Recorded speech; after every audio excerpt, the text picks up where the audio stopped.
Bagaimanakah aku mendekati Tuhan? Cara untuk mendekati Tuhan dan memanfaatkan kuasa-Nya dalam kehidupan Anda adalah melalui doa.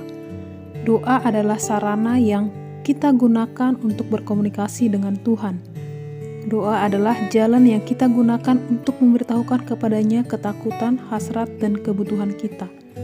Doa adalah cara kita menenangkan jiwa dan pikiran kita serta mengizinkan Tuhan berbicara kepada kita. Melalui doalah kita menyembah Tuhan, memberikannya pujian untuk siapa Dia sebenarnya, dan memberitahukannya betapa kita sangat bersyukur untuk semua yang Ia telah perbuat bagi kita. Dalam doa kita bersyafaat bagi orang dan situasi di sekitar kita. Dalam doa kita memuji Tuhan untuk semua yang telah Ia perbuat. Kita bersyukur kepadanya lebih dahulu untuk semua yang Ia sedang dan akan lakukan bagi kita di masa depan. Ketika kita berdoa, kita dapat merasakan hubungan kita dengan Tuhan semakin kuat, serta kita merasakan kasih dan ketergantungan kita kepadanya semakin dalam. Semakin sering kita berdoa, semakin sering kita dapat melihat tangan kemurahan, kasih karunia, dan kasih-Nya menuntut kita setiap hari. Semakin sering kita berdoa, semakin kita sadar bahwa kita tidak dapat hidup tanpa Dia dan kuasa-Nya. Kuncinya adalah mulai menyadari bahwa kita sendiri tidak dapat membuat kehidupan kita berhasil. Kita membutuhkan kuasa Tuhan. Kita harus mengalami jamahan Tuhan yang menyelamatkan, menebus, membebaskan, dan menyembuhkan karena kita perlu diselamatkan, ditebus, dibebaskan, dan disembuhkan. Keberuntungan berusaha melakukan ini sendiri.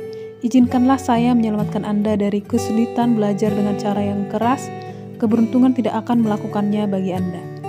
Hidup Anda tidak akan memiliki kasih, damai sejahtera, sukacita, kepuasan, kuasa, kesembuhan, pemulihan, dan transformasi tanpa Tuhan. Alasan yang menyebabkan saya tahu bahwa ini benar adalah karena saya pernah mengalami dan melakukan itu. Semua upaya untuk membuat kehidupan saya berhasil dengan kekuatan sendiri nyaris menewaskan saya. Saya mengalami masa kecil penuh aniaya di tangan seorang ibu yang sakit jiwa parah. Ketika saya mampu berdiri sendiri, saya nyaris mengalami overdosis obat dan alkohol.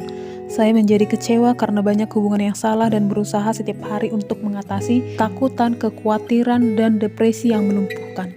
Dengan menjalani kehidupan penuh tawa palsu dan kepedihan yang memeras perasaan dalam hati, tidak pernah mengetahui kapan bencana akan menimpa, takut tidur karena hal mengerikan yang dapat terjadi pada malam hari, dan bangun dengan kengerian karena saya kira saya tidak dapat melewati satu hari lagi.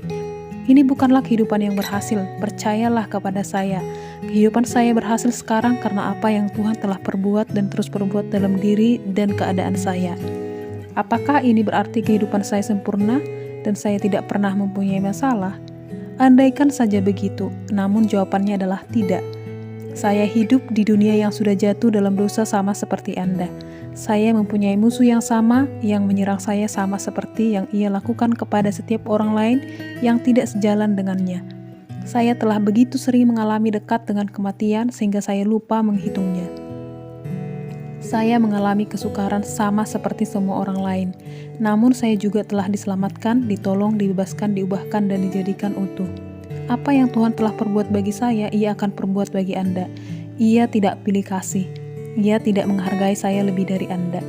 Ia memiliki kasih, kemurahan, damai sejahtera, kasih karunia, kuasa, kesembuhan, harapan, pemulihan, penebusan, dan keberhasilan sejati dalam hidup bagi Anda juga. Itu semua terjadi ketika Anda mendekati Tuhan dalam doa. Terima kasih, semangat, dan Tuhan Yesus memberkati.